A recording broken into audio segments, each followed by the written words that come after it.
कल्पना करें कि एक दिन की केंद्रित भक्ति वास्तव में किसी प्रियजन की तकदीर बदल सकती है। यही वट सावित्री व्रत का मूल है। सदियों से यह विवाहित महिलाओं के लिए लंबी आयु और अपने पतियों की रक्षा के लिए आध्यात्मिक इच्छा शक्ति की एक कठोर परीक्षा के रूप में कार्य करता आ रहा है। इस वर्ष यह आयोजन अतिरिक्त महत्व रखता है क्योंकि यह शनि जयंती के साथ मेल खाता है, जब भक्त कर्म के देवता को तेल अर्पित करने के लिए इकट्ठा होते हैं। वे एक दुर्लभ ज्योतिषीय संयोग में प्रवेश कर रहे होते हैं, जिसे दुर्लभ योग कहा जाता है। चूंकि यह विशेष संरेखन बहुत ही दुर्लभ है, इसलिए अनुष्ठान का समय महत्वपूर्ण हो जाता है। योग के लाभ विशिष्ट ग्रहणीय समय सीमाओं से जुड़े होते हैं।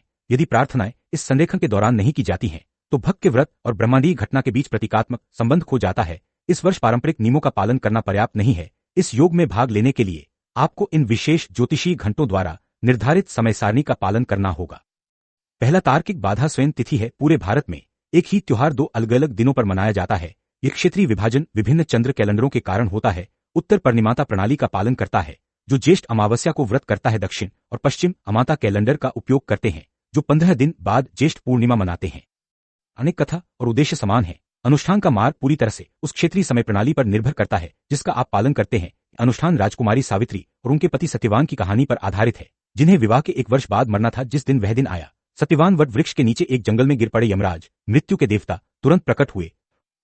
उन्होंने अपने पति के पास रहना नहीं छोड़ा। यमराज का पीछा करते हुए उन्हें दार्शनिक बहसों में उलझाया, जब तक कि वे इतने प्रभावित नहीं हुए कि उन्हें 3 वरदान देने पड़े। सावित्री ने उन वरदानों का उपयोग अपने ससुर की दृष्टि और राज्य को पुनर्स्थापित करने के लिए किया और अंततः यमराज को सत्यवान की जान वापस करने के लिए मजबूर कर दिया, उनकी आत्मा मृत्यु से मुक्त होकर।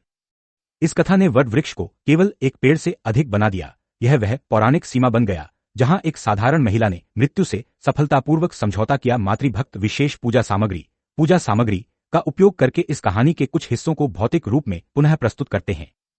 वट वृक्ष स्वयं एक दिव्य त्रिमूर्ति का प्रतिनिधित्व करता है। भगवान ब्रह्मा जड़ों में बसे हैं, भगवान विष्णु छाल में और भगवान शिव शाखाओं में। कच्चे धागे को तने के चारों ओर 108 बार लपेटकर महिलाएं अपने पति के जीवन को वृक्ष की दीर्घायु शक्ति से बांधने का प्रतीक करती हैं।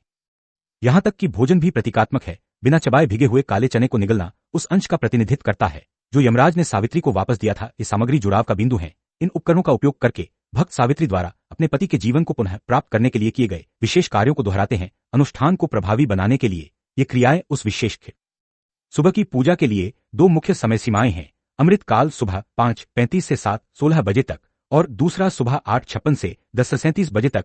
अंतिम वैध अवधि अभिजित मुहूर्त है, जो 11:52 बजे से 12:48 बजे तक होती है।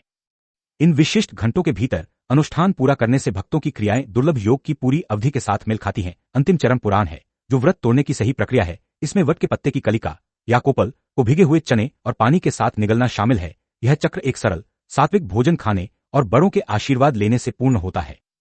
दिन की शुरुआत एक दुर्लभ ज्योतिषीय संरेखन से होती है और समाप्त होती है वृक्ष के चारों ओर धागा बांधने के शांत व्यक्तिगत कार्य से। वट सावित्री व्रत केवल कैलेंडर की एक तिथि नहीं है, यह इच्छा शक्ति की शक्ति और ब्रह्मांड के समय के भीतर इसकी भूमिका का एक बार बार प्रमाण है।